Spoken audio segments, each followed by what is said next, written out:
मोर के अंदर क्या विशेषता होती है प्यारे? आप जितने यहाँ पर बैठे हैं सभी बुद्धिजीवी मानस श्रोता है प्यारे। मोरा के अंदर क्या विशेषता है? तो मैं आपसे निवेदन करूं, मोर मोरनी के बीच में कभी जीवन में संसर्ग नहीं होता। रुको जरा, सब्र करो। मोर मोरनी के बीच में कभी संसर्ग नहीं होता। और हमारी बात पर ध्यान देना प्यारे, मोर जब नृत्य करता है तो मोर की आंख से जो आंसू निकलता है उसी को मोरनी पान करके गर्भवती हो जाती है। मोर मोरनी के बीच में कभी संसर्ग नहीं होता। और जो मोर मोरनी की विशेषता होती है उसी विशेषता का पालन हमारे राम जानकी दोनों ने किया है। प्रमाण क्या है? कुछ कहना है? हमने कभी ये नहीं कहा कि हम भविष्यवक्ता हैं और ना हम भविष्यवक्ता बनना चाहते। कभी ये नहीं कहा कि हमको क्या दिखता क्या नहीं दिखता। अच्छा, हमने कभी ये दावा नहीं किया है कि हम कुछ बता सकते। मैं तेरा दोगलापना उतारता हूँ। और हम तो भारत के रक्षा मंत्री को भी कहेंगे कि आप हमारी शक्ति का देखो। हम ऑफिशियली अफसर तो नहीं बन सकते क्योंकि पढ़े लिखे नहीं, पर हमारे पास जो चेतना है, जो हनुमान जी की कृपा है, आप उसका सदुपयोग करिए कि आने वाले समय में कहां कौन सी क्या संभावित घटना हो सकती है, उस पर आप हमारी शक्ति का सदुपयोग कीजिएगा। ओ भाई, मारो मुझे, मारो। सम्मन हो चुका है लैंड फॉर जॉब मामले में। क्या बोला तूने? लैंड फॉर जॉब नहीं है, क्या बोले? Land for job. आज के 50 साल पहले जो बच्चे पैदा होते थे जी, और आज जो बच्चे पैदा होते हैं, आप बताइए कि कौन से बच्चे स्ट्रांग कौन था? आपसे सवाल है। मैं तो अभी मानती हूँ कि हर बच्चा ही स्ट्रांग होता है। अब ऐसा क्यों है कि पहले के बच्चे ज्यादा मजबूत थे, आज के बच्चे बिल्कुल कमजोर हैं? कारण मैं वही कारण तक मैं आपको ले जाऊं। कारण ये है कि पहले क्या होता था, विवाह के पहले तक आप ब्रह्मचर्य का पालन करते थे। जो अपने अंदर का जो तेज था, जिसे वीर्य कहते हैं, उसे आप संभाल के रखते थे। और जब आपके अंदर तेज था, ब्रह्मचर्य की शक्ति थी, जब आप विवाह करते थे तो आपकी पूरी एनर्जी एक नारी के गर्भ में प्रवेश करती थी और वो नारी उस तेज से गर्भाधान करती थी, गर्भवती होती थी।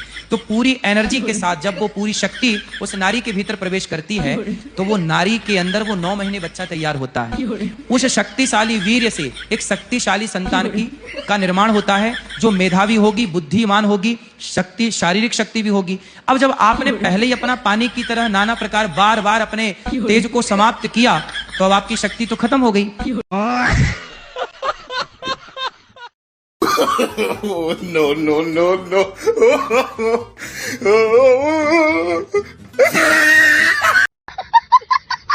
आस्था का बिजनेस मॉडल, बाबाओं का धंधा आजकल धर्म से ज़्यादा डायरेक्ट टू होम दोस्तों मार्केटिंग हो गया है। ऐसा लगता है कि उन्होंने भगवान से सीधे फ्रेंचाइजी ले रखी है। आश्रम का नया लुक, आश्रम अब गुरुकुल नहीं बल्कि कॉरपोरेटिव हेडक्वार्टर लगते हैं दोस्तों। बाहर बड़ा सा गेट, अंदर सीसीटीवी कैमरे और जगह जगह भक्तों के लिए ऑफर वाले बोर्ड लगे हुए।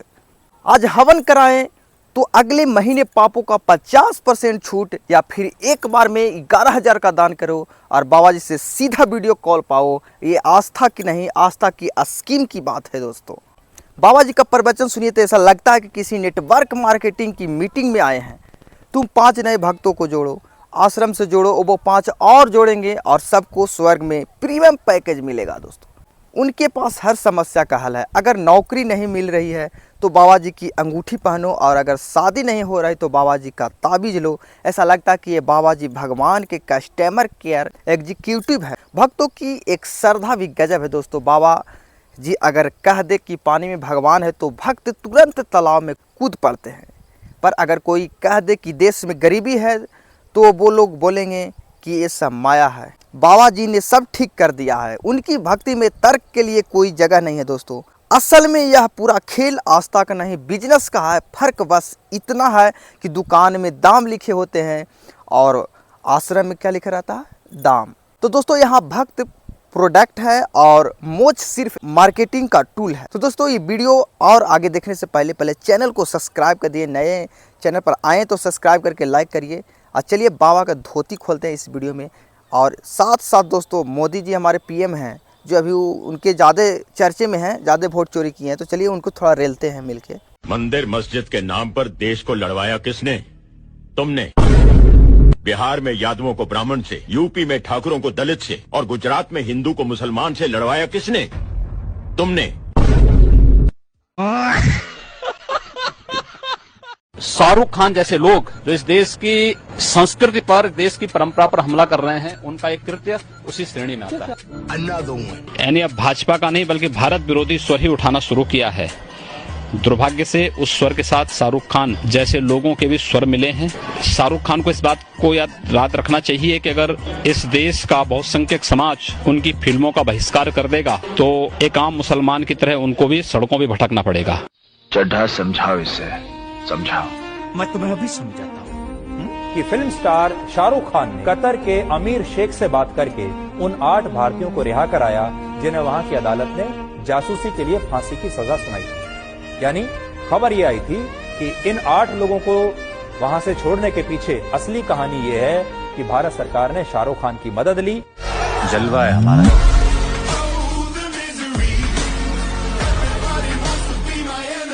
उन्होंने सोचा ना था, वो मोदी के दोस्त ने करके दिखाया। चुप कर बे कुत्ते। डोनाल्ड ट्रंप ने अमेरिका में वो चुनाव जीता है जो चुनाव उनके लिए सबसे मुश्किल चुनाव। सारे ताकतवर लोग मिलकर ट्रंप को रोकने में जुटे हुए थे।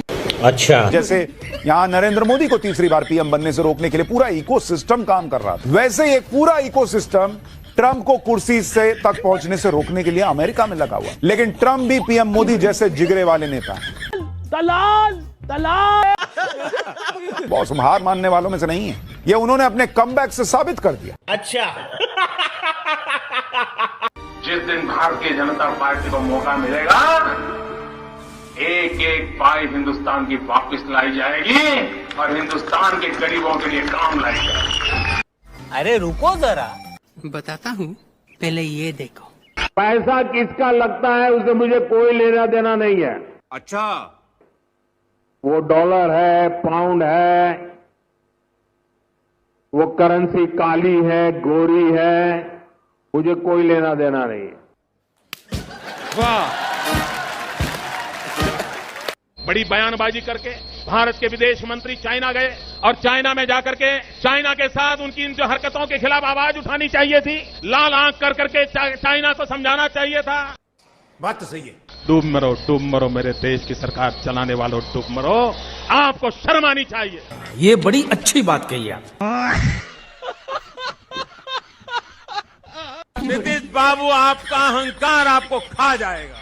आपका तो जो होगा होगा, लेकिन आपके अहंकार ने बिहार को तबाह करके रख दिया है, बिहार को बर्बाद करके रख दिया है। इसकी हमें पीड़ा है। आपकी औकात बता रहा हूँ सर, बुरा नहीं मानना सर। आइए देखते हैं, मजा आएगा। नीतीश जी के नेतृत्व में एनडीए सरकार बिहार को विकास की पटरी पर वापस लाई। आप क्रोनोलॉजी समझ लीजिए। कांग्रेस के मंच से जानबूझकर उकसाकर प्रधानमंत्री को भद्दे अपशब्द कहलवाए गए। अभी बदत है भाई, अभी बदत है। हमको बोलते हो कि गाली गलौज किया, शर्म आनी चाहिए। ये इस तरह के टूल किट ये हमेशा लेकर आते हैं। अभी देखिएगा कुछ हफ्तों में प्रधानमंत्री जी आएंगे, आंसू टपकाएंगे, कहेंगे मुझे गाली। A few moments later. अभी मजा आएगा ना। बिहार में आरजेडी कांग्रेस के मंच से मेरी मां को गालियां दी गई।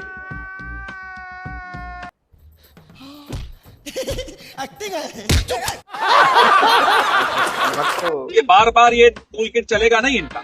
बात तो सही है। कुछ लोगों का स्वभाव होता है रोते रहना। भाइयों बहनों,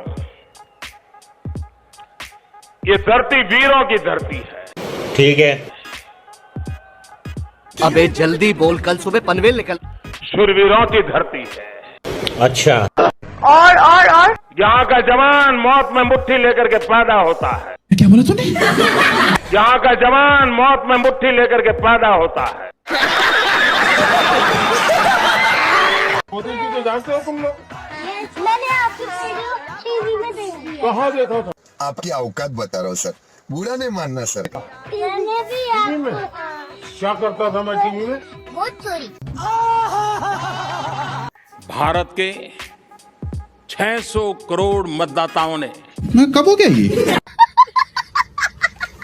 2014 में 2014 में ये तो लेटेस्ट न्यूज है।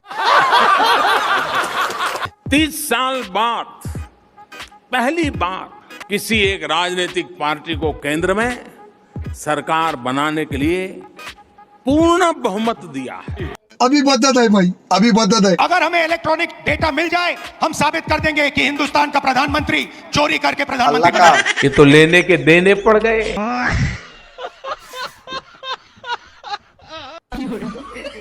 हमारा देश गरीब है, लोग अनपढ़ है, लोगों को कुछ आता नहीं है। इस वक्त पूरी दुनिया में भारत और चीन की चर्चा है। क्या बात कर रहे हैं? भारत और चीन की दोस्ती होते देखकर लोग हैरान हैं, नरेंद्र मोदी भी। अच्छा, जिस तरह से उन्होंने अपनी विदेश नीति सजाई है बीते 10 साल में, वो कोई कच्चे खिलाड़ी नहीं। दलाल दलाल। चीन अगर दोस्ती करने का प्रयास कर रहा है तो उसको धकिया थोड़ी देंगे। बिहार में पोस्टर लगे हैं, लेने के देने पड़ गए।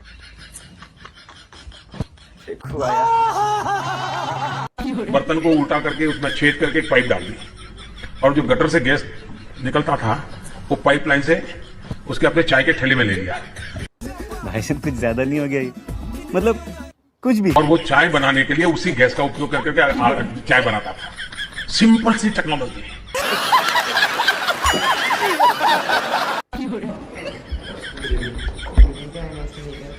So can I?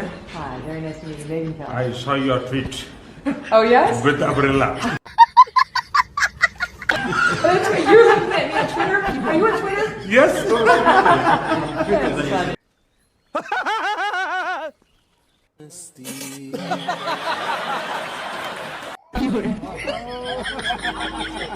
हम आपको पहचान लिए।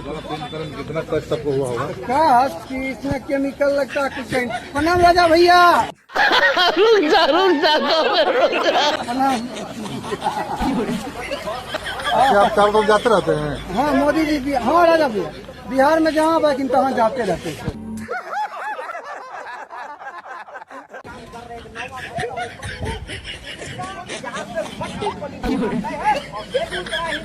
वाह क्या सीन है, वाह क्या सीन है।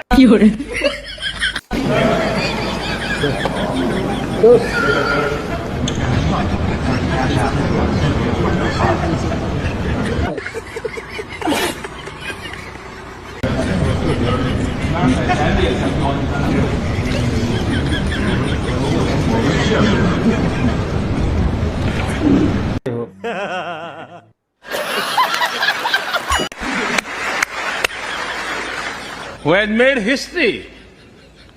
I'm told that the Samosa caucus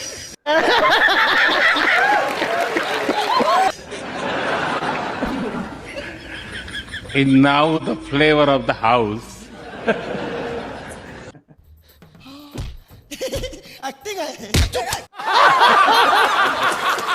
तुम लोग पहले थूकते हो और फिर चाटते हो और समझते हो कि देश है चूतिया। वो कैसे? अभी पता चलेगा। आइए देखते हैं, मजा आएगा। कल तक बोलते थे भाई जिनपिंग टेंशन में, क्योंकि उनको उनके ट्रम्प से अच्छे रिश्ते नहीं। तुम्हें कैसे पता चला? तुम्हें कैसे पता चला? और न भारत से जिनपिंग को पता है कि अब ये जोड़ी मिलकर उसे पानी पिलाएगी। तो ऐसे में जिस चाइना को भारत ने ऑलरेडी नीचे दबोच कर रखा हुआ है, उस चाइना को कंट्रोल करने, सेट करने में डोनाल्ड ट्रंप की भूमिका बड़ी अहम होगी। दलाल दलाल।